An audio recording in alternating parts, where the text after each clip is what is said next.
Well, thank you, Sonia. Sadly, the connection keeps breaking off, but I think we understood most of what you said, and hopefully enough for Barry to either second your answer or to add something from the World Bank's point of view. Barry, over to you. Yeah, thanks, Monica, and thanks, Sonia. Maybe I'll just add. I mean, I think one key instrument we've been incredibly effective when it comes to coordination has been the disaster risk finance strategy. So Sonia mentioned this in his opening presentation, and as did Rachel when she gave her contributions.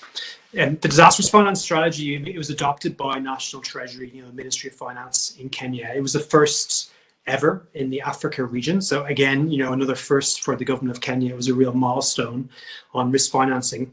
And through the risk financing strategy, I mean, what it did was it put the National Treasury, the Ministry of Finance, at the center of risk financing in Kenya, which is the appropriate place. Disasters impacting multiple line ministries and governments, multiple stakeholders in society. Already Sonia's spoken about the National Disaster or National Drought Management Authority, Ministry of Agriculture, Ministry of Water, Ministry of Health, Ministry of Education. All these different ministries get impacted by disasters. And one of the learnings we've had from working on this agenda with our clients globally is that you need to have a convening power which can bring all these line ministries together and have one discussion on how best to finance disaster response. In addition, National Treasury is responsible for developing the budgets every year. So it's responsible for budget mobilization and appropriation. So, when that strategy is adopted, the National Treasury, becomes the owner of risk financing in the country. They set up their own KPIs, key performance indicators, to track how they're performing on risk financing. And then when they did that, it automatically brought all the different kind of line ministries together, working towards, the same objective, which is, strengthening the financial resilience of kind of poor and vulnerable households in Kenya. So I think that risk financing strategy was really a critical moment in advancing the risk financing agenda in Kenya. I'll stop there, Monica. Thanks. No, it's okay. I mean, your name pops up again and again. I'm just trying to mix it a little bit here with the panel, and I see no, it's all fine. I see Lorena next to you, and there is actually a question addressed to you from Norman Steinmeier. Welthungerhilfe applying a risk layering approach. Is there a kind of investment fund in Kenya to support resilience building activities by communities as a complementary resilience layer to the risk transfer and risk retention layers? That's for me, Monica, is it? Sorry, that's for you again, is it? Yeah, okay. I tried, yeah. Lorena, I tried. No, I'm happy to answer next questions, no problem. That's right. You'll give me a break. So it's an excellent question. Investments in risk mitigation, risk reduction. So, I mean, maybe I'll take it to the conceptual level before I come to answer the question. When we talk about risk financing, we never talk about it in a vacuum. So it's always done in concert with broader disaster risk management activities. And an example I give is insuring your house. So before you go to insure your house, first you want to reduce the risk of something bad happening to it. So for example, you could install locks on your windows and doors. You can install a burglar alarm. You could maybe buy a house which isn't in a floodplain. So first you try and reduce the risk, but then there's always a residual risk that something might happen, even if you've reduced the risk as much as you can. And so this is where risk financing plays a role. So first, governments and farmers, for example, should always try and reduce their risk as much as possible, and then look at risk financing to ensure or manage the residual risk, which they can't reduce, even if they're the most kind of efficient and drought-resistant farmer, in the world. If a really bad drought impacts Kenya, that farmer's still going to be in trouble, and that's where insurance plays a key role. So, bringing back to the question, I mean, the government of Kenya, again, this is not my personal area of expertise, but there are a range of kind of projects, which the government of Kenya are advancing, which do exactly that, try to strengthen resilience at the community level. The World Bank has a community-driven development project with the World Bank, working with communities on investing in kind of key public assets, which help reduce the risk of those communities, or the severity of the impacts of shocks which are felt by those communities. So we would always say, risk financing is one part of a broader disaster risk management agenda, and it can enhance or work with other risk management activities. I'll stop there, Monica. Thanks. Right. It's great listening to you. It's all very, very interesting and good to know. I have a specific question for Ashok, but I would like to give the others a chance with a question that hopefully is something for everyone. A question submitted by Pranav Prashad to everyone. So it'll be great if some of the panelists can share insights from the efforts required to build awareness and educate the pastoralists and smallholder of farmers about the benefits of insurance, use of technology, if any, expenses, etc. Who would like to have a go with that question? Enoch, off you go. You were the first. Okay, good. Thank you. So I think the effort is quite intense looking at the infrastructure in the semi-arid areas. So these communities are located in areas where we have poor roads. These communities also keep moving from one location to the other location. So the best unavailable medium for us to provide sort of product awareness or some form of literacy level to the pastoralist is through the community elders or through the chiefs or the local administrative unit in the pastoralist region. So where you bring together these communities, these elders into a specific center, provide that training, and then they would then train the pastoralist on the technical details of the product. And from, of course, product perspective, the product is technical. So you need to convert those technical into the farmers' language by use of pictures, even to the agents by use of videos for them really to master the product concept. Yeah. Thank you, Enoch. One of the ladies? No, Ashok's already read. Ashok, if you're ready. Oh no, Lorena, let's let the lady in first, Ashok, because I have a specific question for you. We can combine that. So, Lorena, please. Okay, thank you. This is a very dear question to my heart because it's a major challenge that we have in the R4 resilience program that the WFP is implementing, right? How to raise awareness of these farmers for the acceptability of the program, but also understanding of a complex issue, which is insurance. So for the past years, we have found that working with farmers organized in groups really help to concentrate the message, but also facilitate the exchange of ideas between them. So usually we try to approach them as a group, and the partnership with our cooperating partners on the ground, which are NGOs with deep knowledge of the local realities, really help to build that layer of trust with the farmers and to give us a feedback of the major issues and questions that they have about the program. And I think what also contributes to these education efforts is adapting your product. And what we say very often is that the area yield index insurance is a tangible product that helps the farmers to understand the principles, right? So when it's harvest time, the farmers participate together with the insurers in the harvesting in that insured area. And so they get to know how many easy examples, how many bags they produce, and if they have met the triggers or not. So it's a more of a tangible factor in that. I think there was a point on ICT.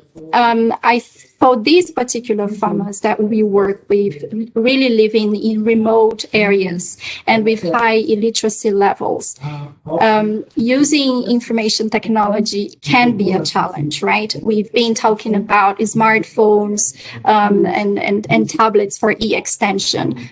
But one network is an issue for the remote areas, and two, it may not be accessible for the poor and the vulnerable smallholders that we work with. So I guess the question here also is, how can we better tap into the technologies that exist and transform them into accessible tools to reach those areas? And I think this is still a work in progress and a challenge that we have. With COVID-19, limitations of the technology have been very clear.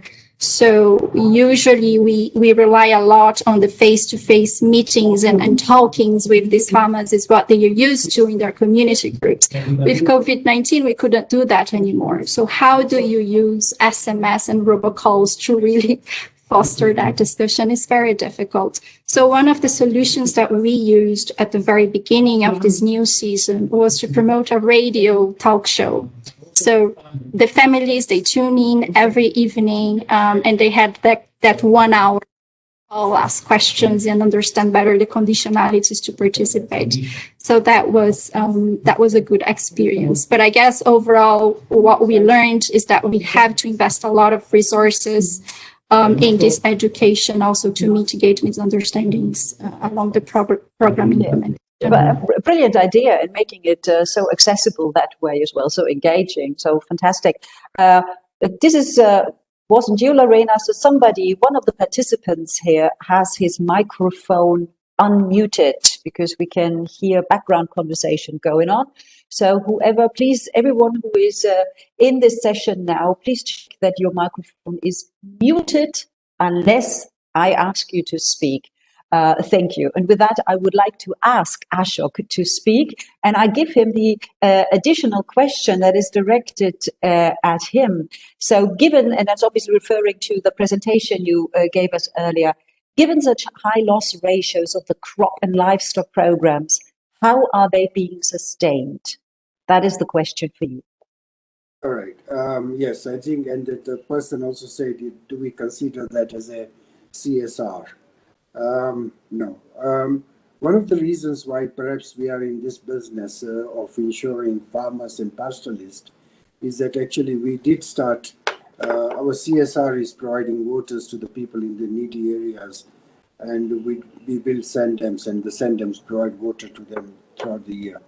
But the reason I think we are here is the reason we have gone into this, despite the high loss ratios, is we believe that the farmers and the pastoralists have the ability to purchase a larger covers for themselves once they are aware of insurance. If they, and if they become aware of insurance, then they will start thinking about taking out covers for the other areas of their lives where they need risk protection. So that's one of the reasons why we feel that we must make them aware.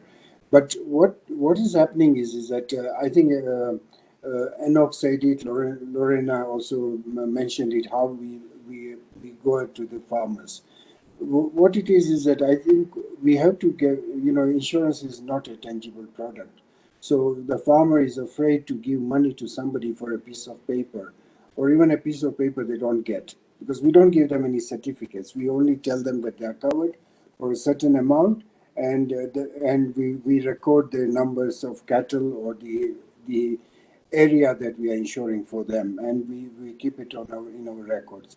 So the main thing is to make sure that they are very very confident that there is going to be something at the end of the season. Now, one of the things that we do is that besides the group meetings that we have, is we have taken people in that villages where they are, and we train them in insurance, and we call them village insurance promoters, VIPs, village insurance promoters. They go and explain the product to the farmer or to the pastoralist, and then we would insure them. So they're an important part of our communication exercise to get to the farmer or the pastoralist. The other thing that we have started recently is that we are now sending out SMSs to farmers. We started this with the farmers, and we tell them about the insurance cover that is available to them, the area yield cover. But then basically SMSs go out to them at different periods of the time, and we also explain to them what they should be doing with their crops, what is the stage their crop should be in, what should whether they should be dressing the crop, weeding, etc. So we give them all the information on SMSs, and we're trying this out for the first time, but we want to see if we can then go into different ways of getting them to understand first the insurance, improving their farming practices, and also then trying to see to get them to understand what insurance is doing for them crop-wise, but then to explain to them how to get other extended covers. Somebody has asked a question, is that why are we not doing this in the urban areas? As APA, looking in the urban areas in slums, we're looking at two covers. One is a flooding cover for the people in the slums, the other one is a fire cover. We're just experimenting to see what we can provide for them there. Thank you. Well, thank you so much, Ashok. And for one, we do have another polling because we're talking so much about obviously impact on agriculture and livestock. I'm just not quite sure if we can technically mix it, and I definitely do not want to use all those fantastic questions that are flooding in. So I'll just look at the screen and see if we could get just one polling session included in this. Yes, we can, because it would be interesting to find out what most of you think in terms of what is the percentage of agriculture in GDP in Kenya. And you have three possibilities: 10%, 21%, 24%. And the next question, what is the percentage of agriculture in GDP in Kenya? Isn't that the same question? In $6 billion US dollars, $8.5 billion US dollars, and $10.2 billion.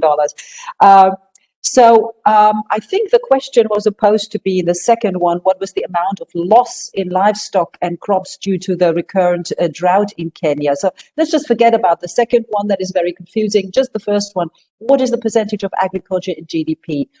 Click, that should go fast, and submit, just to get an idea how well you know Kenya and the importance, the significance of agriculture there to the country's GDP.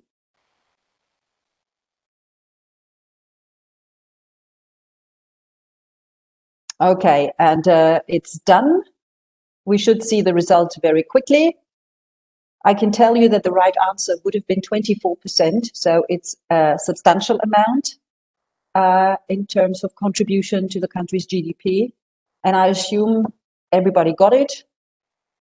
But this is a technical little thingy that always takes a while. Oh, no. The majority underestimated the significance ever so slightly. But 15 participants got the 24% right. And the 31 who didn't take part, they didn't fancy doing it. Fair enough. I just was interested in finding out what you were thinking. And I'm going straight back now to the chat where there was a question, and I hope that I can get Rachel back in the game with that. Maybe I'm completely wrong, but I'm trying. It's a question from Crispus Nero. What's the Kenyan government current ARC status for the 2020-2021 fiscal year? Please share successes and challenges from Kenya's ARC engagements. If Rachel feels up to it, it's hers. If not, then whoever would like to. Yeah, I mean, I think it's probably up to Barry to answer this question, to be honest with you. I mean, the UK has experience here. I think we would be very supportive of Kenya re-engaging with ARC, and are very pleased to see that there are kind of positive movements in that direction. Back on the cards, but in terms of historical experience, I think I'll hand back over to Barry. While I've got the mic, I did notice one particular question in the chat, which I think I would like to respond to, which is actually, I think, from Mark Harvey.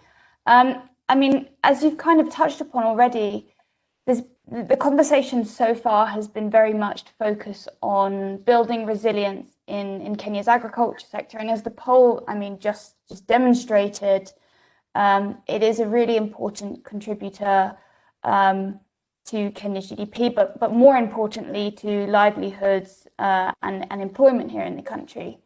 However, I think as FCDO, we are increasingly looking at how we can get behind the government of Kenya's kind of economic development strategy as articulated in their Vision 2030 and kind of underlined by the Big Four agenda. And there, that really sets a vision for a more industrial, urban, globally competitive economy. And therefore, I think I couldn't agree more with Mark's comment about the importance of building resilience in those sectors and in key kind of strategic assets going forward, and making sure that that's right the front and center of approaches to build resilience to climate change. And I think what I would say there is there's a number of things I think that we need to do. Firstly, it's quite basic, just understanding the vulnerability of those sectors is something that I think that there's probably still a really considerable knowledge and information gap on, in terms of what are the potential costs and risks to whether we're talking about key urban centres, infrastructure, the power sector. There's a big emphasis behind developing special economic zones in the manufacturing sector here in Kenya. What is the current threat from risk and others? I mean, COVID has highlighted yet again, risks other than climate that are posed to those sectors, both in terms of continuing economic activity as markets have been shut down, but also the longer term risk around debt sustainability there. And how we continue to finance the development of those sectors. So I think firstly, just understanding the nature of the risk and understanding the size of the risk. And then I think there's a big piece around kind of how do we incentivize and mobilize more investment into the resilience of those sectors, to make sure that any investments in a manufacturing sector or a power sector or trade logistics is considering the potential threat of climate shocks. And there, I mean, it's where the UK is doing quite a lot, not to blow our own horn, but just to highlight some of the things I think that we think might be possible going forward. So clearly, just to flag that the adaptation and resilience is a big campaign priority moving forward to COP26. And underneath that, one of the big initiatives is to try and get development finance institutions, who are some of the key investors in these big industrial sectors, transport, logistic industries in countries such as Kenya, to care more about and to invest more in adaptation and resilience. So that initiative was launched a couple of weeks ago, and will be really key in countries like Kenya, where at the minute we have, the UK's DFI CDC has an exposure of $200 million in Kenya. So if we could get, those investments to be mainstreaming climate resilience into them, it would go a long way. We're also doing a lot in terms of investing in the resilience of urban centres to flood and climate risks as they develop kind of urban economic plans. And then, at the other end of the spectrum, thinking about what are the kind of innovative financing mechanisms that we could use to promote investment into resilience. So things like resilience bonds, for example, where you're trying to mobilize international capital markets to invest more in resilience of key infrastructure and economic sectors here. So I think, just to move the conversation slightly away from agriculture and to say that, if we're going to support Kenya on this journey and this ambition to transform its economy, climate resilience has to be at the heart of that. And therefore we need to, as an international community and with the government of Kenya, think about how we finance and incentivize investment in the right way into those sectors. Thanks. Well, thank you so much, Rachel, and thanks also for pointing out Mark Harvey's question there. which sort of broadens the spectrum of this discussion as well. So thank you so much for this. But we still need an answer to the ARC status question for the 2020-2021 fiscal year. And Sonia, I think you would like to have a go. Did I just recognize, before we hand it over to Barry, I'm happy to include you in this discussion. Sonia. Yeah, Mike, I was just going to say Sonia's better placed to answer that anyway, so I'll pass to Sonia. Thanks, Sonia. Yeah. So thank you very much for that question. I will first share our experience with ACK. Kenya was among the first countries that actually, African nations that subscribed to ACK. We paid 3 premiums. In terms of, if I will first start with our experience, is that initially, the tool, they actually use an ACK view. There's a tool, a modeling tool that it uses. And our experience was that if you don't have good data and appropriate thresholds, there's a possibility that tool might not be responsive to your need. And initially, that's what happened. That the ACK used a number of parameters, water use efficiency, data, range water use. I don't know whether you can still hear me. Eventually, we continued engaging. With ACK in 2017-18 when there was a drought, a severe drought, not very extreme drought. The National Treasury, the cabinet expected a figure from ACK.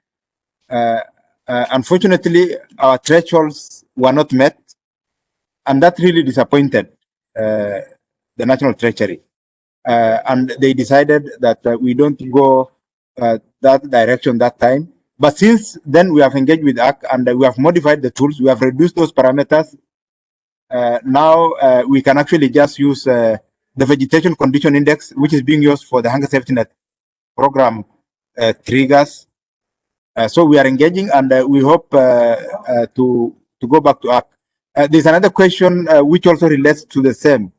Was it as a result of crowding out effect? No, it was not as a result of the crowding out. It was as a result, the reason why we actually use all the tools, and all the tools that we have are complementary, including ACK. They're all complementary, and we use them all at appropriate times. But the reason why the country did not continue to subscribe fell out at some stage, but we hope to go back, was by then the thresholds were not the most appropriate. If the parameters, although they might be good, might not be the most appropriate for us. But we have engaged and we have changed, and the ACK team is very responsive, and we are sure, we are certain, because NDMA still provides the technical advice. We are now confident that where we are, if we go back, it will serve our purpose. Yeah. So thank you very much, Barry. If you want to add anything else, that will be fine. But that will be my response to the two related points. Well, thank you, Sonia. And also, I would actually pass this on to Barry as well, because you touched upon a question about the crowding out effect there, which was directed to Barry. So maybe he would like to add something to this particular aspect of the question, whether you see any crowding out effect where one instrument is chosen over another instead of looking at the holistic perspective, for example. And there we are back. The contributor there understands Kenya dropped out of ARC when it took up CAT-DO. So Barry, please inform us. Yeah, no, it's a great question. It's one which comes up relatively frequently when you work on risk financing. I mean, our response from the World Bank side is always that there's no one financing instrument which can be used to manage the cost of all shocks. You need to have multiple financing instruments developed in what's called a risk layering strategy. Sonia presented Kenya's risk layering strategy at the start of this presentation. And each instrument is more appropriate for different types of risks. So we've actually done a lot of analytical work, our team within the bank, trying to understand, this very point, does a CAT DDO crowd out insurance, vice versa? And, what we found from our analysis is, looking at kind of, opportunity costs and, kind of cost of borrowing of clients, etc. And these instruments, they're best used when used together. So, the CAT DDO, because it has this kind of softer trigger, which is the declaration of a state of national emergency by the sovereign, and it's kind of more appropriate for kind of relatively frequently occurring shocks. So shocks that happen kind of every, I would say, 3 to 5 years. So you can expect to draw down a CAT DDO within like a 3-year time frame. But then, what happened? I mean, look at Kenya right now. So they had a CAT DDO, but it's fully dispersed. They dispersed 70 million for floods and 130 million to respond to COVID. So at the moment, there's no money left in that instrument. That instrument has now been fully deployed. And if, for example, Kenya was impacted by droughts at the moment, there's no funding in the CAT DDO to respond. And so, this is why, having, again, as we would say, like a risk layering approach with multiple financing instruments makes the most sense. I mean, I can give an example from Africa, the Africa region, Mozambique. So, Mozambique, the government there, they have a disaster management fund, which they allocate 0.5% of their expenditure every year into. That fund is used to finance disaster response in Mozambique. But in addition to that fund, they also are going to be purchasing a sovereign insurance policy for tropical cyclone, because they acknowledge and they recognize the 0.5% of expenditure every year. That's an important amount of money, and we can allocate that. However, if we're hit by a Kenneth or an Idai again, we're going to blow through that fund very quickly, and we still need additional resources to mobilize a response. And that's where the insurance comes in. So it comes in and it is very cost efficient for, I would say, kind of catastrophic type events. I'll stop there. Thanks. Well, thank you, Barry. I'm just keeping an eye on the chat because it's getting so full, and I don't want to miss something. And I just saw the word Lorena. So that jumped at me. So there's a question especially for you, which I would like to pass on to you. Given World Food Programme engagement in different programs in Kenya and with various partners, which one do you find most effective? Does the enrollment in R4 assist with enrollment in the AY2, for example, AYII?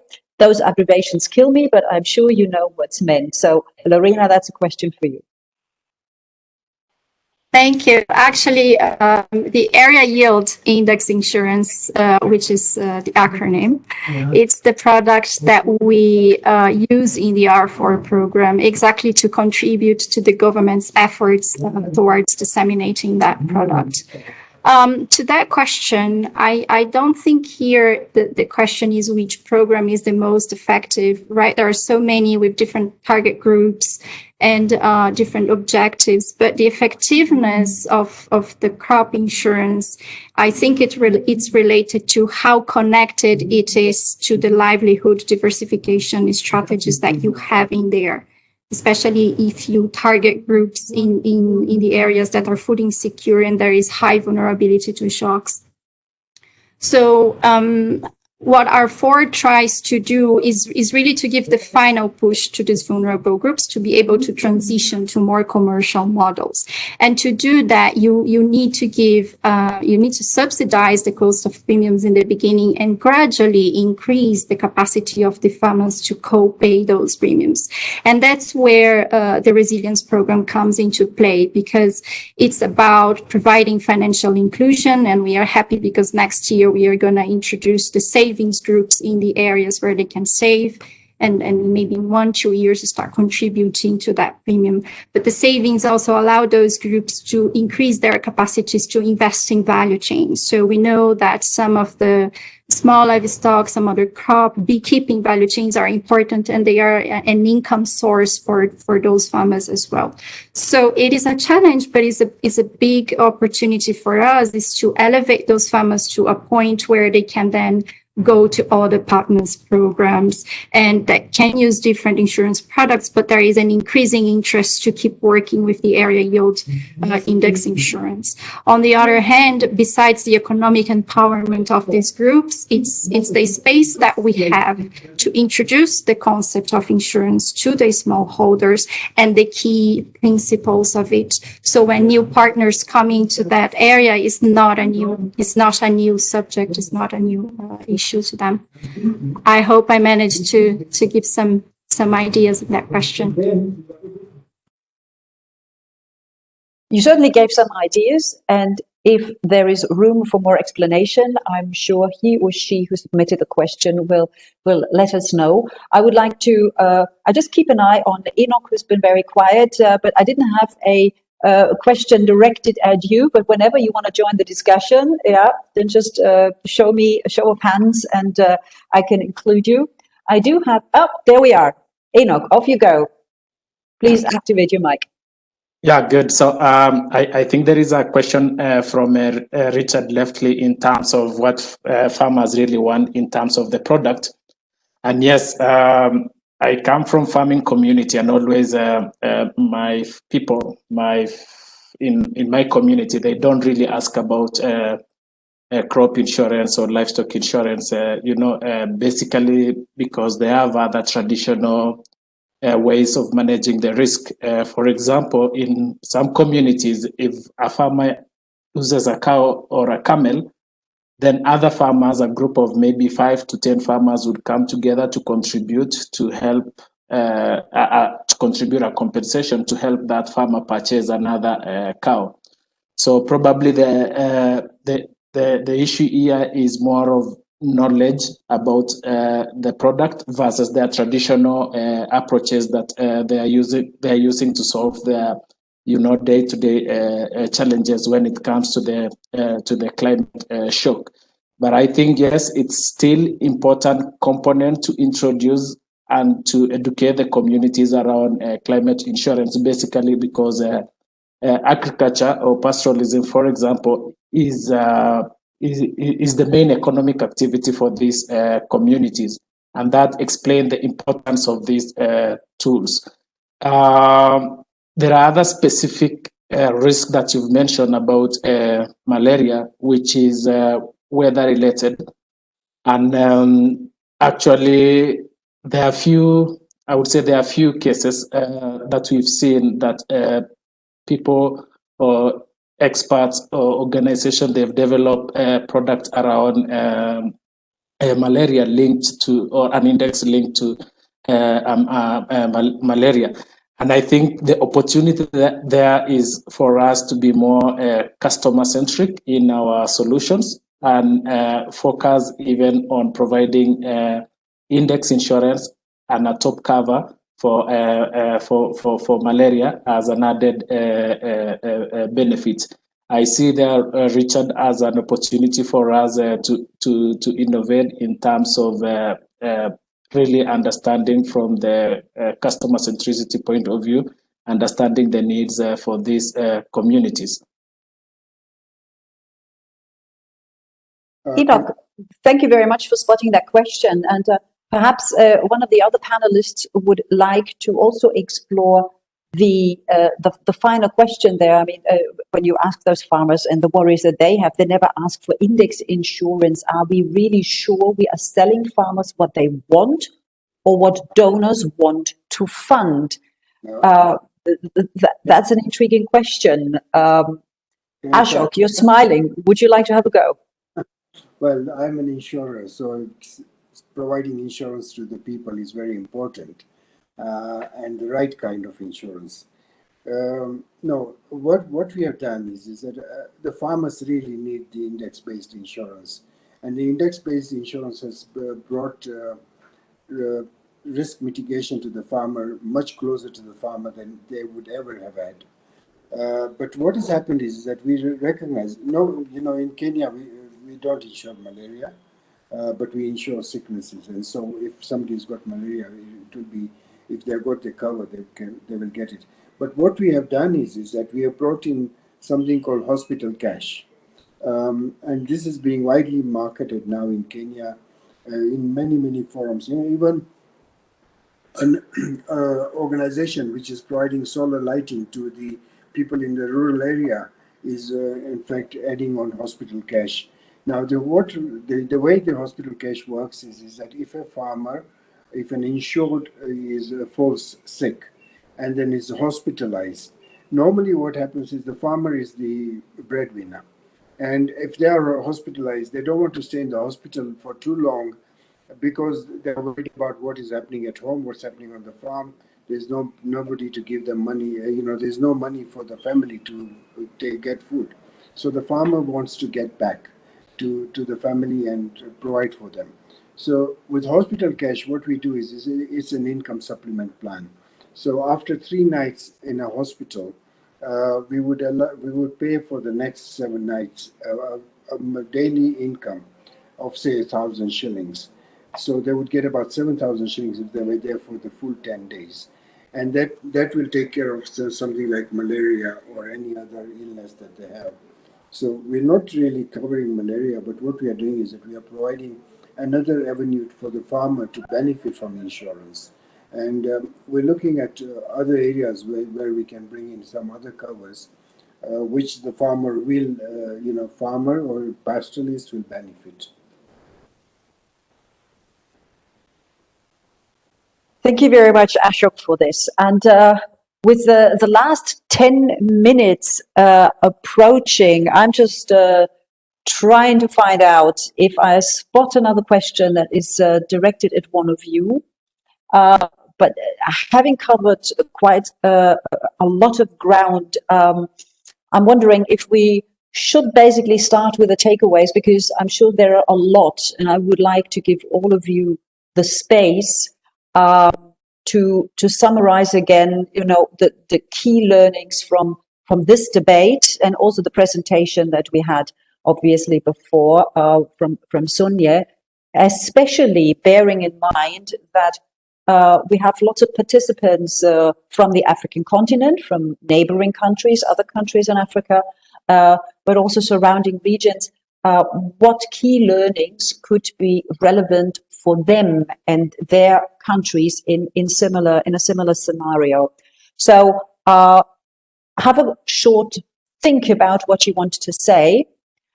We have one more polling, and because we have it, we're just going to use it. So you have a little bit of time to think about your key takeaway and what you think could be interesting for participants to apply in their respective countries.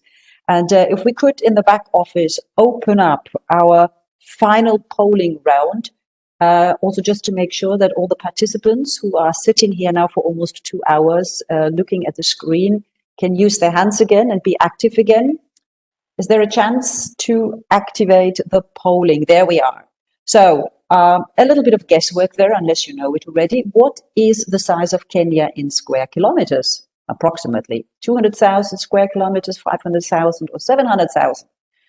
And the second one, rainfall in Kenya and East Africa is predicted to rise by how many % by the end of the century? 40, 50, 60. Make your choice, submit, and then we have a look at it.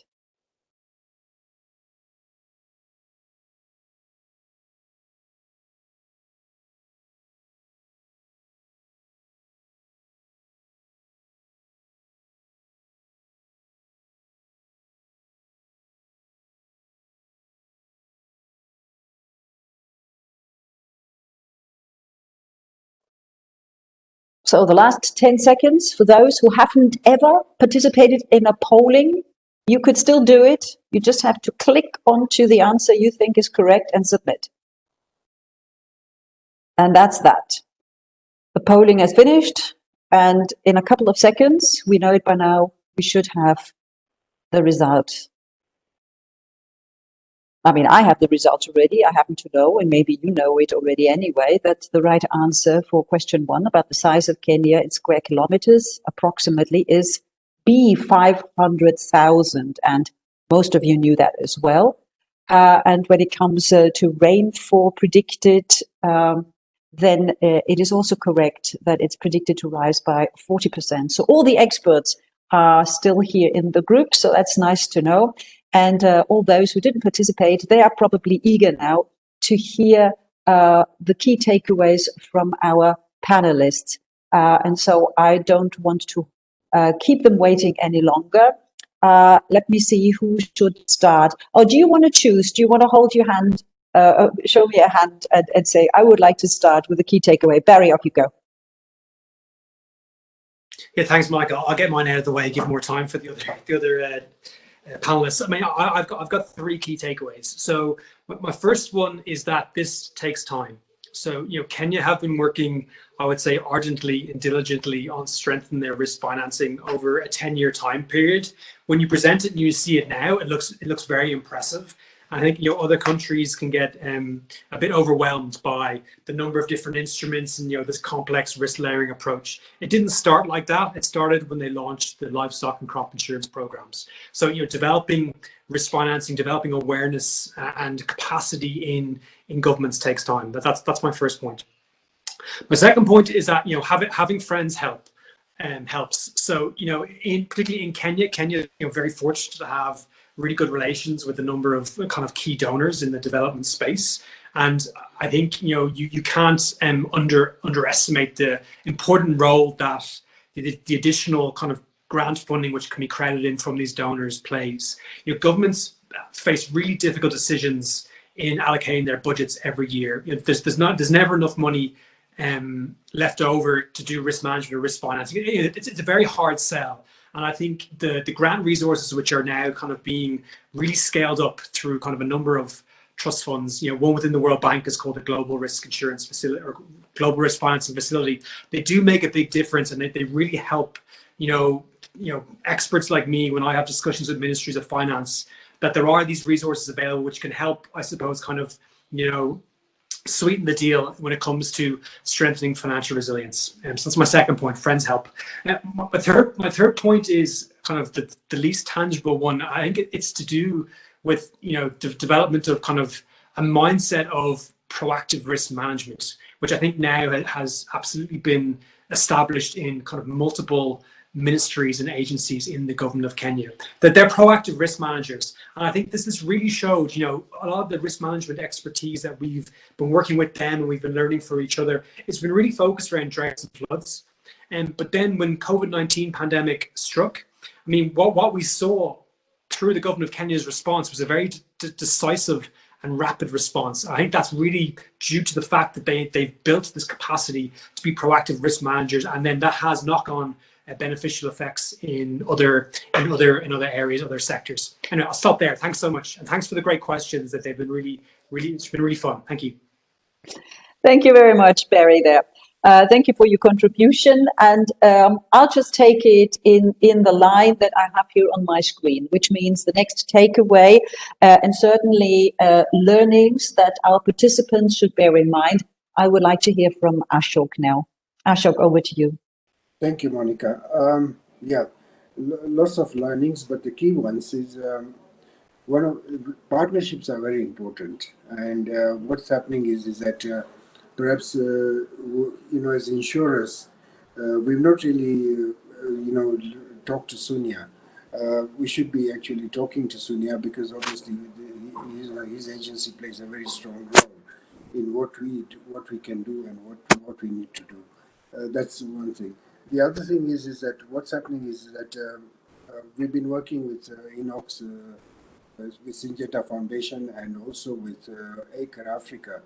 Now, the thing that people like Syngenta Foundation bring to the table is that they can help farmers with better seeds and other inputs, which will benefit the farmers. Now, those are the things that we need to learn from. But when it comes to the going to the farmers, going to the pastoralists, we have a very, very big gap. And the gap is in two folds. One is that how to get to them, how to make them understand insurance. The awareness of insurance has been very, very little. and we need to perhaps the government agencies to work with even the World Food Program and World Bank and even the the other people that we have in the panelists. We could rely on them to get the message to the farmers to help create the awareness. Once the awareness is created, then I think the farmers and the pastoralists will be able to look after themselves much better. Thank you. Thank you so much, Ashok. Enoch, you're next. Okay, good. I think in addition to the important lesson shared by colleagues, I think one additional element when it comes to risk transfer is around distribution innovation, where we have a lot of challenges in terms of go-to-market strategies. We have a number of key tools mentioned by during the discussion, but then these tools, they've not achieved a substantial scale. So there is need to innovate through partnership. So as you design these instruments, don't look just at the end user. There is need also to look at the partnership needs, align those partnership needs with the client needs, and come up with a package that provide value to the clients as well as to your partners. The second one and final one is in terms of the technical product design. Design a product with value and value beyond your core product. For example, with the index-based livestock insurance, it is yes risk transfer insurance, but then there is the element of risk reduction in it, where you pay. It is an asset protection where you pay to keep for the pastoralist to use the compensation to keep the animal alive, as opposed to paying in case of death, because restocking these animals takes a period of more than 3 years. Yeah. Thank you very much, Enoch. I now glance at Rachel. Please give us your takeaway. Thank you, Monica. Three main things, three takeaways from me, really. The first is, the government of Kenya, as I've said before, has very, very ambitious economic development plans. And I think the key kind of issue for me there is that if it's really serious about achieving those plans, and all of the development partners and players that are involved in that, and the private sector and the financial sector serious about making that happen, we need to think about and really mainstream and hardwire issues of climate resilience into that. I mean, we've heard at the beginning of this session about the size of the climate threats. We can't take that lightly, but we need to look at that economy-wide. So that's one thing, kind of being serious and mainstreaming this at the heart of economic development plans. And I think secondly, and relatedly to that, we need to start thinking about partnerships and collaboration across a wider spectrum of players. Clearly, the private sector and the financial sector and insurance industry are at the heart of that, but we also need to start thinking about how players like Kenyan in the power sector, or the kind of KEPSA and the private sector association, and the agencies responsible for the establishment of special economic zones, and all of those agencies are actually thinking about resilience to climate shocks and climate change. So kind of widening our kind of conceptualization of which players are important to this conversation. And then finally, I touched on it a bit at the beginning, but we also need to think about the role of the financial sector. I think this is a really important opportunity here in Kenya. I mean, Nairobi is absolutely the financial hub within this region, and therefore, if we're talking about the financial sector in Kenya, we're naturally talking about the spillover effects that has for the wider region too. But there, I think there's a real opportunity if we kind of mobilize the financial sector to make sure that within the investments that are being made, that climate risk is really being hardwired into that decision making. So we had a really nice kind of success recently on this, where we agreed with the Central Bank of Kenya, the Capital Markets Authority, and the Retirement Benefits Authority to do far more to provide guidelines to the whole financial sector here about how they should integrate climate risk into both their decision-making, reporting, and so on. And there's big opportunities around new financial products and financial solutions and instruments like the resilience bonds I mentioned before. And the final thing I will just say there in terms of the role of the financial sector is, we're moving into a world post-COVID where many countries are going to be very fiscally constrained. Kenya is on that list, and therefore we really need to think about how we bring on board private sector, financial sector, and others that will be critical to financing Kenya's long-term development on this journey and integrating climate risk into that. Okay, Thank you. great. Thank you, Rachel. And we just lost you for a second towards the end. So quickly over to Lorena, your takeaway, please. Thank you. Perhaps the biggest flag that WFP is always carrying around is that insurance makes a difference in the lives of the poor and the vulnerable farmers. It's worth investing in it, and it's worth advocating for it. We have seen that those farmers have maintained their resilience capacity, while non-participating farmers reduced their coping mechanisms in face of a shock. We have seen that those farmers have benefited from greater savings capacities and capacities to invest in productive activities. And so to do that, we must see, and that's my second message that we repeated throughout the discussions, that we must see insurance and any risk transfer instrument as not as a standalone, but as part of a well-designed resilience program with opportunities for livelihoods diversification.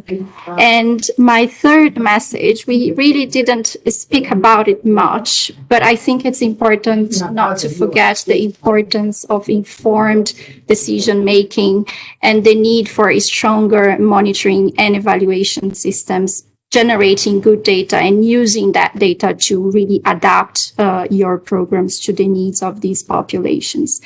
And I close my participation with a provocative question that is linked to a challenge that we have now to the community here: is there a role for the youth working in agriculture to participate in climate risk financing mechanisms?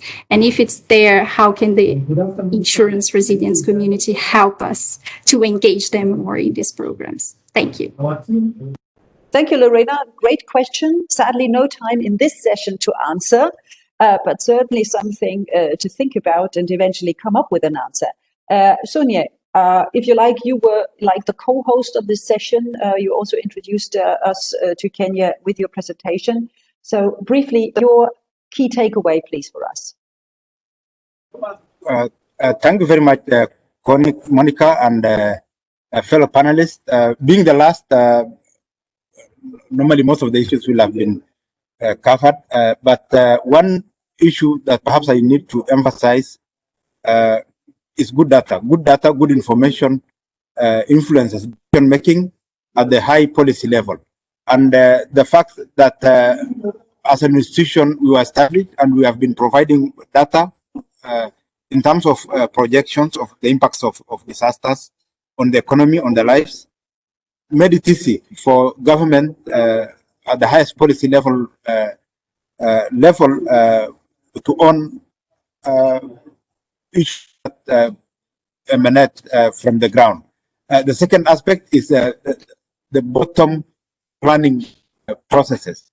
But the most important catalyst in our case, actually, and which Barry has actually indicated earlier, is the role of our partners, of our friends. Most of the risk layers that we are talking about, we actually experimented them one by one, slowly, and most of them and I can give the example of the Hunger Safety Net program, which we experimented through the, actually by then, now FCDO support, fully their support, it was experimented, it worked, and once it worked, the government saw it's a good tool. So it was among the first tools that we adapted. The second aspect is appropriate policy framework, policies, strategies by government, because that then will influence. And all these ideas, again, and can share our experience. It started with the food and nutrition policy, which we had support of World Food Program, FAO, World Bank, Tufts University, very many institutions. And the issues of cash transfers rather than food was first tried in that policy, adopted in that policy. And eventually, we started DFID and even World Food Program, which initially we thought World Food Program is about response. Initially, because we were in that task force, we brought them on board later because we thought perhaps their mandate is not to solve, but later on, among the first to pilot the cash transfer, productive safety net, and others, and we have all remained partners to that. The other aspect is when it comes to disasters, we must appreciate, and all countries must appreciate, that with climate change, the frequency and intensity of disasters is increasing and will increase. And some of these disasters, they have various dimensions on health, on infrastructure, on agriculture. Some of the disasters we know, some of them we don't know. There are a lot of uncertainties, and governments must be in a position then to provide frameworks for private sector, for communities and others to adapt to climate change with good information. And I think the last one is development of systems. You must have systems for responding and accountability, because if you don't have systems for responding, for planning, for accountability, you cannot sustain it. Yeah, so thank you very much for all the contribution, and thank you for inviting me to this event. I've learned a lot. Thank you very much.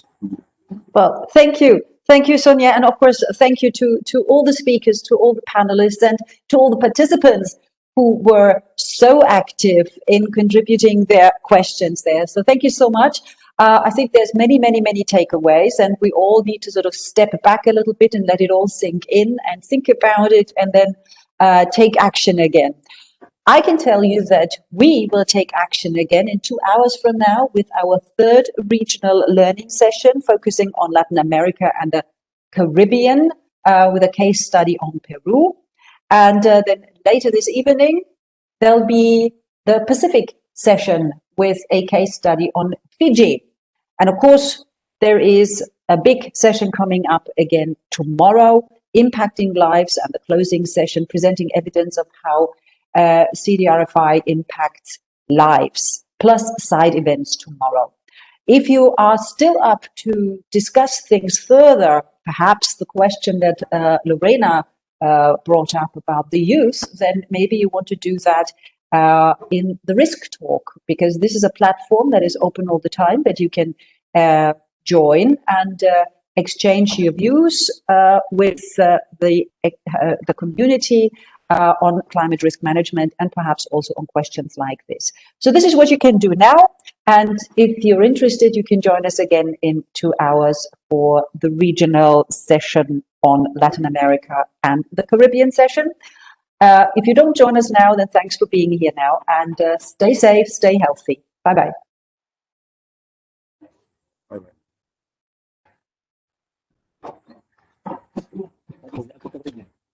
Bye-bye.